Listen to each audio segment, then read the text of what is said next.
police officer in the southern US in a suburban department of about 100 sworn officers. I work in a college town. I've been on about 10 years now, made sergeant 4 years ago. But at the time of the story, I was just about 2 years on, working night shift patrol. I've been lucky that not a lot has affected me, mentally anyway, during my career. I don't have kids. That's how it gets to you usually. You can build all the mental walls you want, but when you have an emotional connection with your kids and see something happening to kids, the walls mean nothing. Anyway, this one stuck with me. Still makes my hair stand on end, especially when it rains. It was September, just after midnight. I get put on a call of shots fired. Now, normally these calls turn out to be either fireworks or perhaps a car backfiring, but mostly fireworks. So unless we get multiple calls on it, or a confirmed gunman or someone confirmed wounded, we just send one unit. That night, it was me. The shots fired was reported around a college football stadium.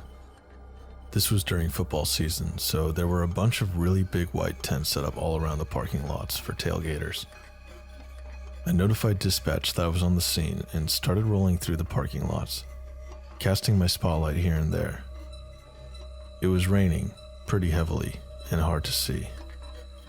About halfway through the lots, my spotlight illuminated the silhouette of a man sitting in a folded chair, under one of those big tents. I pulled closer and lit him up, and notified dispatch that I was out with one in the parking lot. His back was to me. He appeared to be hunched forward, as if his elbows were on his knees and his head leaning forward. I walked towards him and started calling out to him.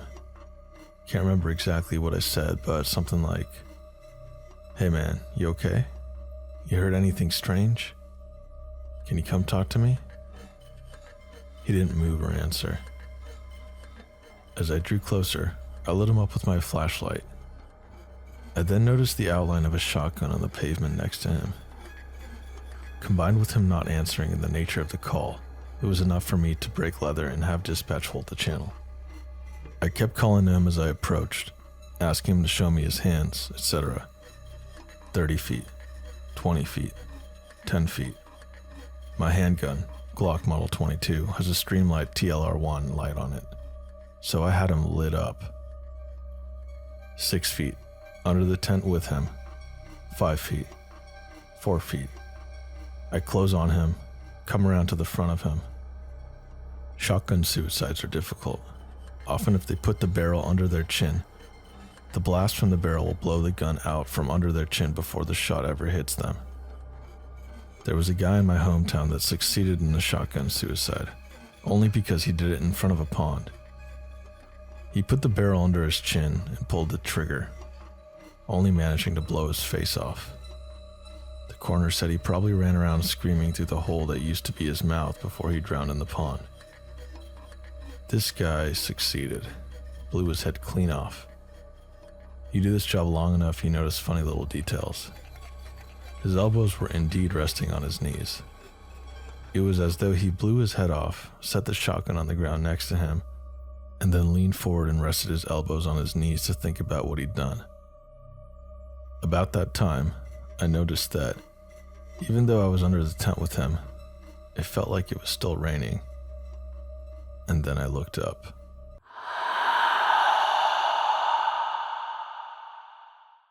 My uncle was the sheriff of a small town in New Mexico. He was the most hardcore person in our family. Super straight-laced, never really BS, and wasn't at all a joker. So when he told this story, backed up by my aunt, we all believed it without question. A local reporter named Bob D would always show up at any major police activity from the police scanner. Big car wrecks, fires, anything worth maybe reporting in the local paper. Everybody in the force knew Bob D. He was around at least once or twice a week at various police activities. Bob was a bit of a joker himself. He would mess with people by flicking behind their ears.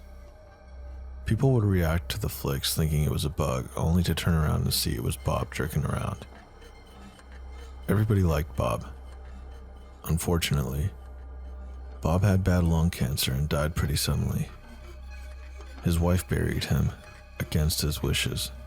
He wanted to be cremated. For the next couple of weeks, after his funeral, people kept talking about seeing Bob at car wrecks, fires, all the same stuff he used to report on. There were 20 to 30 reports like this from civilians and members of the force.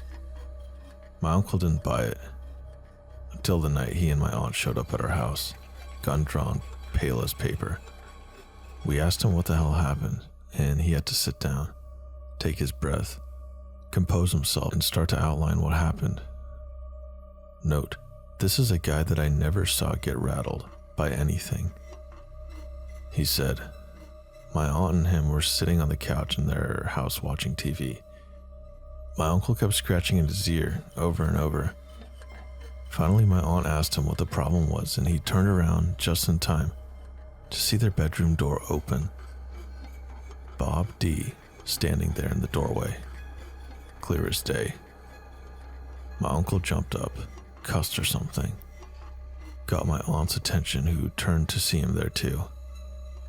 As soon as they both made eye contact with him, Bob smiled, turned, walked across the living room and out their front door, closed the door behind himself, and he was gone. My uncle got control of himself and ran outside, gun drawn looking for Bob, but he was gone. At that point, they ran over to our place. We went over there and didn't see anything, but my aunt and uncle stayed at our place that night. At work the next day, all the guys in the force were giving my uncle lots of "we told you so's." People around town said they saw Bob D. show up at police scenes for at least another 2 or 3 months. My dad saw him in our dark room in our basement with a friend. He was flicking their ears in the dark. During the 3rd month, people that saw him kept saying he was looking worse and worse. My uncle saw him 2 more times, each time confirming he was looking more and more worn. My dad had concluded that he was decomposing, and his ghost was reflecting that process. Every time my ear itches, I get goosebumps.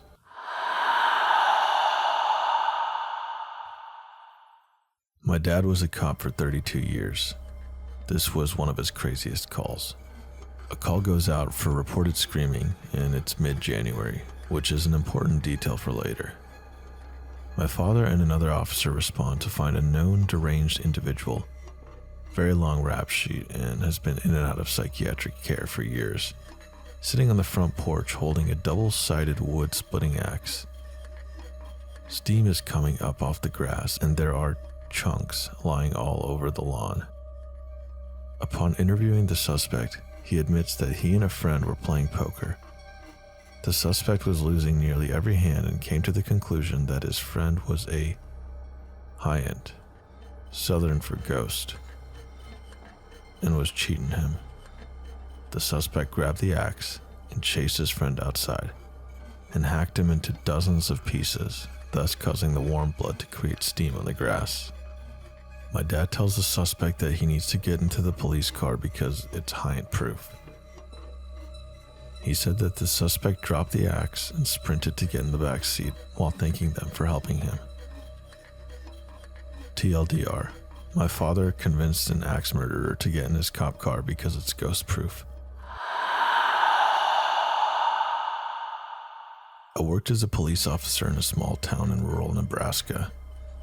Back in the 90s, I was patrolling through the town in winter. We had several abandoned houses in town, but one seemed to have the attraction of copper thieves, so we were told to keep an eye on it. I drove by it around 7 p.m. since it sat in a corner lot. I had a clear view of all 4 sides of the house. As I drove around the corner, nothing looks out of the ordinary. About 2 hours later, I drive by again and the back door is wide open. I know that the back door was not open when I drove by it earlier. Looking at the snow on the ground around the house, there were no footprints, so I think, what the hell? I call dispatch, tell them that I'm investigating an open door at that address, and ask for a county sheriff to start my way. I walk to the open door, pull out my flashlight, and shine it inside. The house has obviously been gutted for the most part, The plaster walls have been torn down, debris piles everywhere, since there were no footprints in the snow around the door other than mine, and with all the dust on the floor not showing any footprints. I chalk it up to the wind, or maybe the door just opened on its own.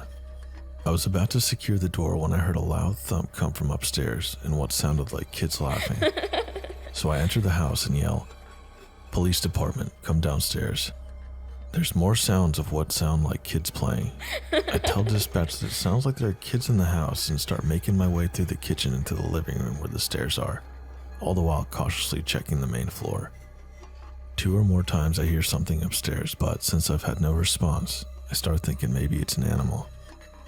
Still, I hear what I'd swear was kids laughing. I head upstairs and it gets all quiet. The upstairs is relatively small with a hallway at the top of the stairs that has 1 bedroom on the right, 1 straight ahead at the end of the hall, and a bedroom on the left.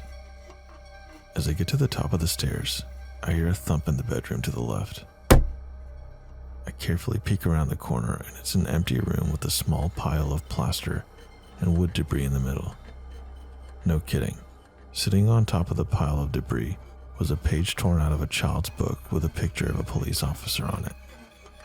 The hair stood up on the back of my neck. I got out of that room, quickly cleared the other rooms upstairs, and got the fuck out of that house. I told dispatch nobody was in the house, locked the back door, and never went back in there again.